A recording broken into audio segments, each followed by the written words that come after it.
All right, so it's 2020 and the cancel culture is running rampant, probably a little too rampant for my sake, because sometimes I think there's good reasons to cancel someone, but there's also a lot of times where I think it crosses the line and ends up not being productive at all. So I'm starting a new series called Keep or Cancel, where I break down the reason why somebody's being canceled and whether or not they should rightfully be canceled. So on trial this week, Ulysses S Grant, the 18th President of the United States and the Commanding General of the Union Army during the Civil War. So why Grant?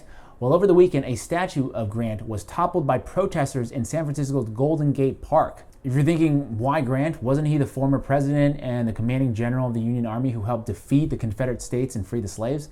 The answer is yes, but historians have also pointed out Grant's complicated history with slavery, which is, I think, why the protesters removed his statue. So let's dive into that. According to Sean Kane, an interpretation and program specialist at the American Civil War Museum, Grant did in fact own a man named William Jones for about a year on the eve of the Civil War. He writes that in 1859, Grant either bought or was given the 35-year-old Jones, who was in Grant's service until he freed him before the start of the Civil War. Kane also noted that Grant married into a slaveholding family that owned dozens of slaves. All right, so done deal. Slave owner, let's cancel him. No big deal. Let's remove some statues. Let's move on with our lives.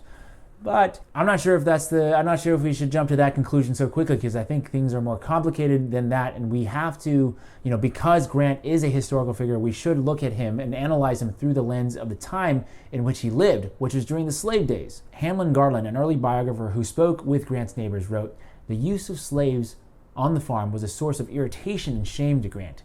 He was no hand to manage Negroes. He couldn't force them to do anything. He wouldn't whip them. He was too gentle and good-tempered, and besides, he was not a slavery man." So what happened? So he freed him prior to the Civil War. And according to those historical records, it also is notable that Grant did not sell or work out a plan with Jones to purchase his freedom, but just simply freed him, which I think, to me, seems like he just got no financial benefit. He just did it because it was the right thing to do, which is important. And if we look at Grant today, I think mostly everybody's cursory knowledge of Grant is that he was a general for the North. He fought for the North in the Civil War, and then he became eventually the commanding general for the United States Army, and he helped defeat the Confederacy and then force the surrender of General Lee at the Appomattox Courthouse in 1865, freed the slave, blah, blah, blah, all that good stuff. But let's look at him after he became president, because that's also really important.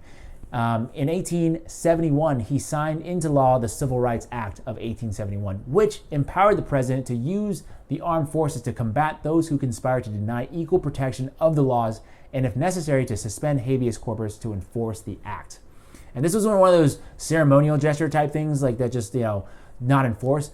Grant actually enforced this law, because shortly after Congress approved the law, 9 counties in South Carolina where KKK was rampant were placed under martial law, and thousands of people were arrested. And if you want to look at Grant as a person, in his memoirs, he wrote that as time passes, people, even of the South, will begin to wonder how it was possible that their ancestors ever fought or justified institutions which acknowledged the right of property in man. Even Frederick Douglass, a noted abolitionist at the time, also once said about Grant, "To Grant, more than any other man, the Negro owes his enfranchisement." So looking at everything, Grant actually seemed to be incredibly woke for his time. Yes, absolutely, he did own a slave. But if you look throughout his lifetime, his views on that changed, and he grew as a person, which is definitely not easy to do. So final verdict on Ulysses S. Grant, let's keep him. Because, if you think about it, if we cancel Grant, we basically have to cancel anyone who has any connection with slavery. And the right-wing trolls have already latched onto this fact. So they're citing figures like George Washington, Yale University, the Constitution, everything because of its connection to slavery has to be thrown out. And to me, I think that is a slippery slope that we definitely should not go down.